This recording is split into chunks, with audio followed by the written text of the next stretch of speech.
Welcome. আজকে আমরা করব অষ্টম শ্রেণীর তথ্য বুঝে সিদ্ধান্ত নিই অধ্যায়ের ৪ নম্বর প্রশ্নের উত্তর।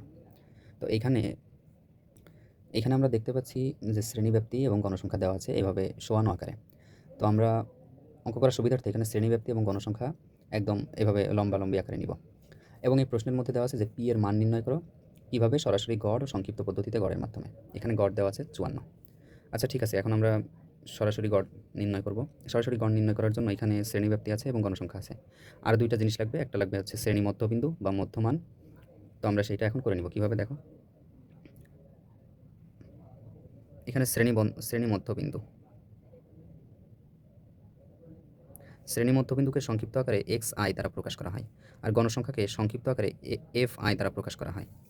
এখানে যদি আমি শ্রেণীব্যাপ্তি বলতে কি বোঝাই সংক্ষেপে বলি, তো এখানে আমরা যদি ০ থেকে ২০ এটাকে যদি আমরা ধরি যে ০ থেকে ২০ বছর বয়সী কতজন আছে, ঠিক ততজন একটা সাইডে আমরা রাখবো। ৭ জন আছে। ধরে নিলাম আরকি। আচ্ছা ২০ থেকে ৪০ বছর বয়সী লোক কতজন আছে? এখানে সাপোজ ধরে নিলাম ১১ জন আছে, তারা একটা জায়গায় গিয়ে বসলো। তেমনভাবে ৬০ থেকে ৮০ বছর বয়সী লোক কতজন আছে? ৯ জন। এবং ৮০ থেকে ১০০ বছর বয়সী কতজন আছে? ১৩ জন। তারা একেকটা আলাদা, আলাদা জায়গায় গিয়ে বসলো। ঠিক এই কারণেই শ্রেণীব্যাপ্তিটা এখানে দেওয়া হয়েছে। তো এইখানে ৪০ থেকে ৬০ এর মধ্যে কতজন আছে এটা দেওয়া নেই। এটা পি আকারে দেওয়া আছে। আমাদের এই মানটা নির্ণয় করতে হবে। তো এই মানটা কিভাবে নির্ণয় করব? সংক্ষিপ্ত গড় এবং সরাসরি গড় নির্ণয়ের মাধ্যমে। তো আমরা গড় নির্ণয় করার জন্য প্রথমে xi লাগবে।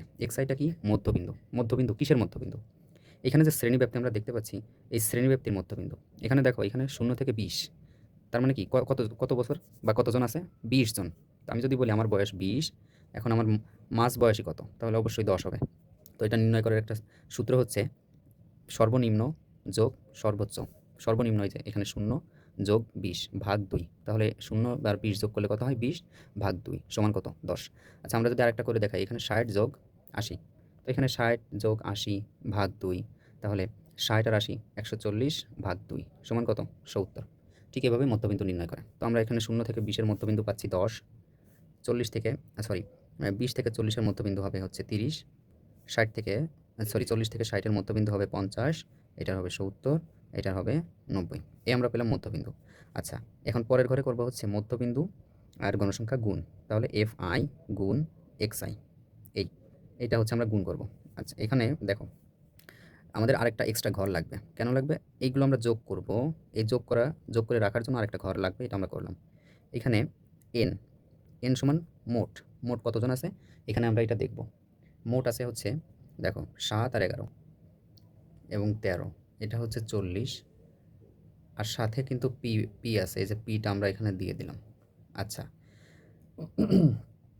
মধ্যবিন্দুর মোট লেখা লাগবে না, কারণ এটা তো আছেই। এখন এটা আমরা গুণ করব। দেখো ৭ দশে ৭০, ১১ আর ৩০ গুণ করলে কত হয়? ৩৩০। পি এর সাথে ৫০ গুণ করলে ৫০ পি। আচ্ছা, ৭০-এর সাথে ৯ গুণ করলে ৭ নং ৬৩, ৬৩০। ১৩-র সাথে ৯০ গুণ করলে কত হয়? ১১৭০।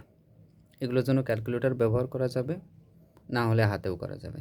আচ্ছা, এখন আমরা দেখব যে এইটা যোগ করলে কত হয়।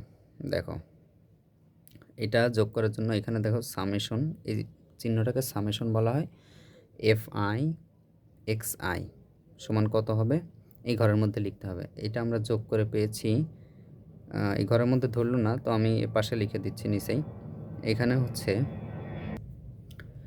এখানে হচ্ছে ৫০ পি আলাদা তো থাকলোই, তার সাথে যোগ হবে এই ১১৭০, ৬৩০, ৩৩০ আর ৭০ যোগ করলে ২২০০ হয়।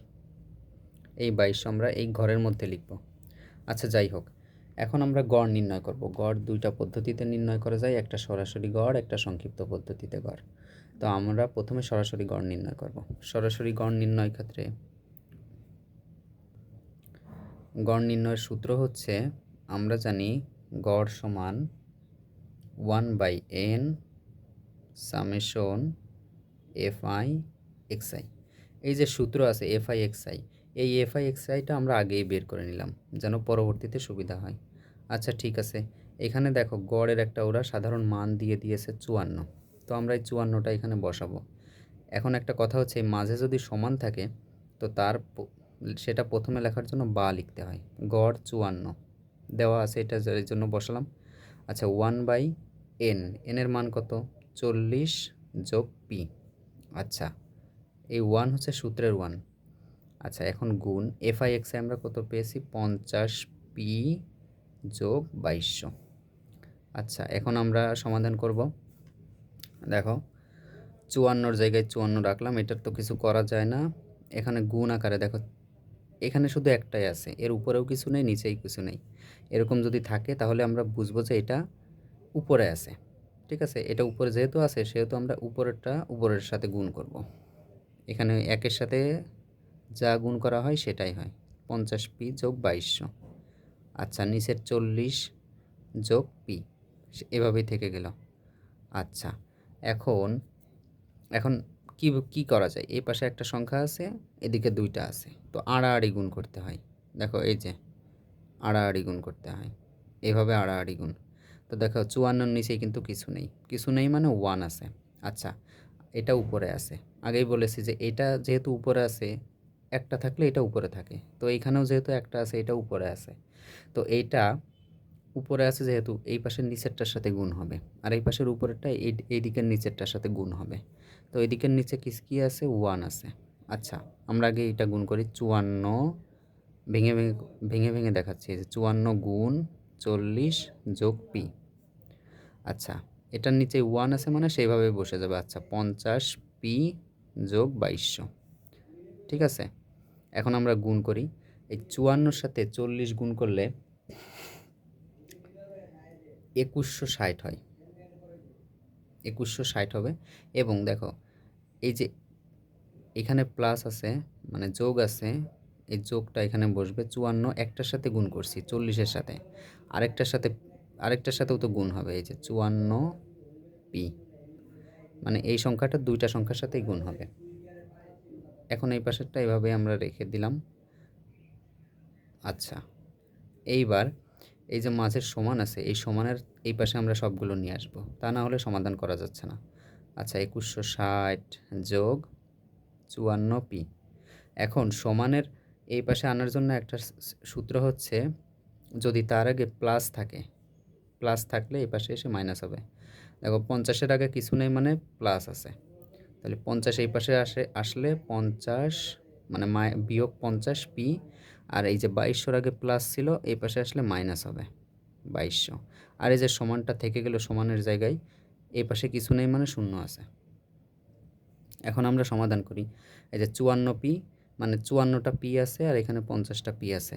এর সূত্র আছে, দেখো, প্লাস মাইনাসে মাইনাস, মাইনাসে মাইনাসে প্লাস, মাইনাস প্লাসে মাইনাস। তো দেখো, এখানে প্লাস আর মাইনাস আছে, প্লাস মাইনাসে মাইনাস হবে, তার মানে 54টা থেকে 50টা আমাকে বাদ দিতে হবে। তো বাদ দিলাম, এই দেখো 54 থেকে 50টা চলে গেলে 4টা থাকে, 4টা পি থাকে। এখন সূত্র হচ্ছে, নিয়ম হচ্ছে, বড় সংখ্যার আগে যে চিহ্ন থাকে সেই চিহ্ন বসাতে হয়। এখন দেখো, এই যে বড়টার আগে কী ছিল? প্লাস ছিল, এই জন্য এর আগে আমরা প্লাস দিলাম না, প্লাস চিহ্ন না দিলেও হয়। কিন্তু পরবর্তীটা দেখো, এই যে 2200 আর এখানে 2100, 2200-র আগে মাইনাস আছে, 2100-র আগে প্লাস আছে, তাহলে প্লাস মাইনাসে মাইনাসই হয়, বা মাইনাস প্লাসে মাইনাসই হয়। এখন বড়টা 2200 থেকে 2160 চলে গেলে কত থাকে? 40 থাকে, 40 বসালাম। বড় সংখ্যার আগে কি আছে? মাইনাস, এই মাইনাসটা এখানে দিয়ে দিলাম। আচ্ছা, এখন সমাধান করার জন্য 4p রাখলাম। এই 40কে আমরা সমানের ওই পাশে নিয়ে যাব, মাইনাস থাকলে প্লাস 40। আচ্ছা, এখানে গুণ আকারে আছে, তো পিকে আমরা শুধু রাখবো। আরেকটা সূত্র হচ্ছে, নিয়ম হচ্ছে, গুণ থাকলে ওই পাশে গিয়ে ভাগ হয়, আর ভাগ থাকলে ওই পাশে গিয়ে গুণ হয়। তো এখানে যেহেতু গুণ আকারে আছে, আমরা ওই পাশে নিয়ে যাব ভাগ আকারে, 40 ভাগ 4, অথবা এটা এইভাবে লেখা যায়, 40 নিচেই 4। আচ্ছা, এখন পি সমান ভাগ করলে হয় 10। সংক্ষিপ্ত পদ্ধতিতে, সরি, এমনি সরাসরি গড় করে আমরা পি এর মান পেলাম 10, তার মানে এই যে ঘর আছে, পি এর মান এখানে হবে 10। এই তো গেল একটা নিয়ম। আরেকটা নিয়ম আছে সংক্ষিপ্ত পদ্ধতিতে গড়।